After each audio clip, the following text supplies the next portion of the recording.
All my subscribers, all my buddies that knows about my '89 S10 truck, the Bully. Here's how it come to be. I got on the internet, Craigslist, and looked in the Dayton, Ohio area. I spotted the truck, went to take a look at it. It was what I was looking for. Not really, but I was looking for the car, but the truck fit the bill to what I was going to do. So I bought the truck. A buddy of mine and I got it home, and I drove it for 2 months and pulled it in the garage and changed the oil pan. No big deal. So from that point on, and it's been the 4 years I've had the truck. Bought it in 014 and it's 018 now, so this December it'll be 4 years in my possession. Now, I'm an old school mechanic. I've done my hot rodding, Edgewater, Tri-States, and I've had my fun.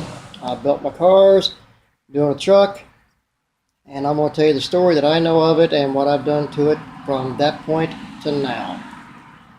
Okay, so the most recent update on the truck, the Bully, and here we go. I'm going to try to change this around, which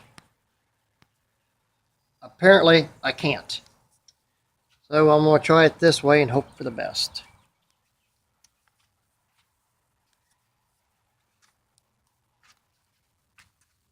As you can see, I've got the rear rims on it now, all doing good. I just got to put the long studs in it yet. I've got the acorn lug nuts on it, which are open-ended.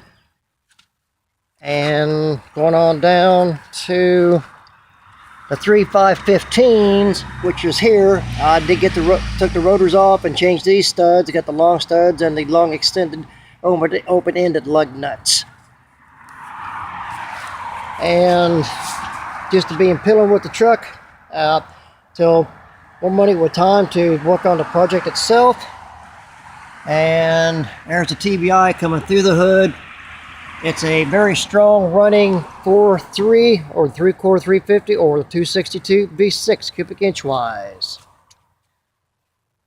And that's about all for the outside of it for now. But I went to junkyard north of me and found a 96 S10 four-wheel drive. Had the 8.5 differential, which is the two lugs on the rear end, on the pumpkin at the bottom, at 5 and 7 o'clock, 90 degree down, 90 degree across, which indicates an 8.5. It's a mechanical locker. I got lucky, got it at a good price, $185, and it also had a 373 gear in it, and a mechanical locker, as I said. So I did my measurements and called up Moser Engineering and Rear Ends in Portland, Indiana. Took that up there, had them cut it down to spec to fit the truck, and brought it back, cleaned it up, and put it together, mocked it up. Did the zeroed out on the pinion yoke, and tack welded and pulled it out carefully, and did the welding on it and put it in, and it's all worked really good. It's a strong running truck. The rear tires of it is 15 10.5 by 27. They're cheater slicks, or ET Street, but they're Mickey Thompson's. Good street tire for this. And one more little thing about the rear end, I also had Moser weld the axle housing to the pumpkin. Extra strength. The transmission, fluid change, and did the energy suspension, transmission mount, changed the fluid, filter, and it's working really good. And see what else is there. Now, as far as the motor is concerned, I've done nothing internally with the exception of the stock 1.5 comp cam roller, full roller rocker arms. Helps on the RPM. And they will withstand anything that motor can put to it. And I fixed all the oil leaks. I'm quite happy with the results. I wanted the truck, I like it, and I did what I need to do to it, and it is a good little truck. Rough on the body work, but it's a good one, a good solid frame. It's a 700R trans, and of course, as you all know, it's an overdrive. I did take the OEM shifter off the column and put a Z-gauge shifter for a 700 in it. That turned out real good. It needed it and works super good. I can go from first, second, third into fourth, or just drop it into third. Keep it there going through town. Doesn't hurt it. I put an external trans cooler on it, and it keeps it with the trans temp. The gauge I've hooked up to it, probably 150, 160, which is super good because the average operating temperature is 175. So I got about 25 degrees to work with. Now, if I get on it a bit, it does get a little warm, but the trans cooler helps with that. I also put on an electric fan for the motor. Now, as far as the motor is concerned, as far as I know, it's a D-shaped CC head. It's a 768 casting, not one of the best. As far as I know, they're TBI heads. It's got the lip just behind the intake valve, because back in the day, we did the swirl polished valves to give the same effect vortex coming off the intake valve. Now they get the lip on the cylinder head behind the intake valve to do that. They're not the best heads, but they're not too bad. It is a TBI motor, throttle body injection. I modified that. I think I got it flowing at about 500 CFM, which is not too bad. It's a 220 code for the TBI. I took this one completely intact off of a Astro van with a 4.3, so I knew all the parts would work and interchange. And I found a GMC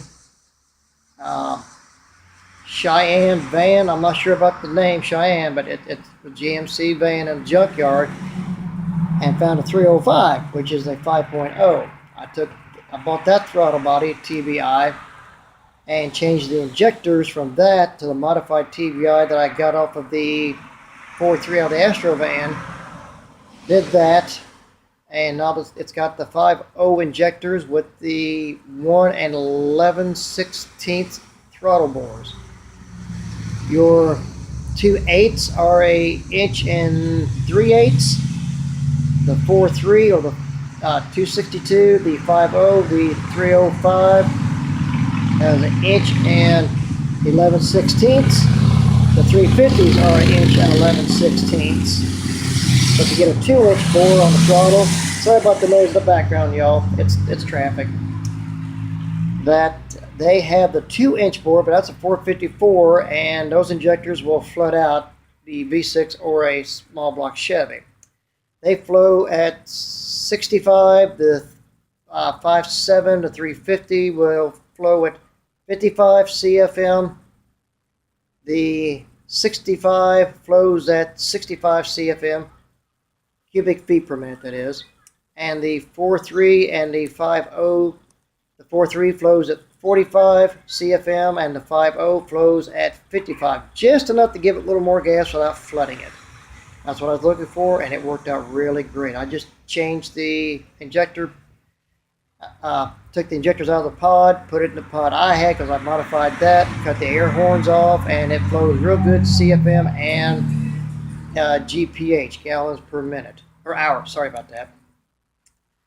The motor, I've done a little modification on the outside. I put aluminum pulley set on it, alternator, water pump, and crank. I have the plastic pulley on the tensioner, plastic idler pulley, and aluminum alternator pulley. All serpentine. Helps with the RPM. And eventually, my girlfriend and I are going to put together, which I believe will come out to be approximately a 600 horse 396 90 over, which makes it just about 23 hundredths of an inch short of 414 cubic inches. Now the V6, back to that briefly, it does have headers, 45-degree angle dump tubes, and 102. I have done an update on the ignition, 50,000 volt system, works real good. I have auto light plugs in it that are gapped to 50,000. Still no miss, and runs really good and strong. I haven't yet taken it to the track, she's going to follow me down there in case I do happen to break something, or not an axle. She can get me home with it. So I will get a time on it, a slip, hopefully some video, and hope it don't all fall apart, because when you play, you pay, and you can't be guaranteed nothing's going to break. But that's the way it goes. Hopefully not, and wish me luck. I will be a further update, hopefully this year or next year, on this event. And the motor we're going to put in it, it's an old school 71 casting, 396. I bought it as a 408. Cylinders were too rusty, so I had to be taking our 30 over to a 414, as we call it. I got Wiseco pistons at 11.5-1. Eagle rods. I bought a vintage 6223 steel crank, which is a 360, 375, and 425 horse 396 back in the day crank. That's been, all the rotating assembly has now been balanced out. It's just going to take some finances to get all this together. I still have to buy head jet, the lifters, and 2 carburetors, tunnel ram. Looking probably to put on 2 660 center squirters or equivalent to that. And I'm not sure on the heads whether they're going to be Speedmaster or Trick Flow. There'll be an open chambered 2 1/4 intake, 188 exhaust, full roller rocker on both, the 1.7 on the intake and the one probably on the 188 on the exhaust. The cam I've got to put in it is a comp cam, 714 intake, 714 exhaust, 262 duration on with a 275 duration. It's split with a 108 centerline. It's a bit tight, guys. For everyone, it is a tight cam. Converter is going to be a 35 to 4000 stall. I do have the line lock on it. I'm working on the truck now. And these Mickey Thompson number 9 compound do bite good. The traction bars I've got tweaked, they're hooking up good.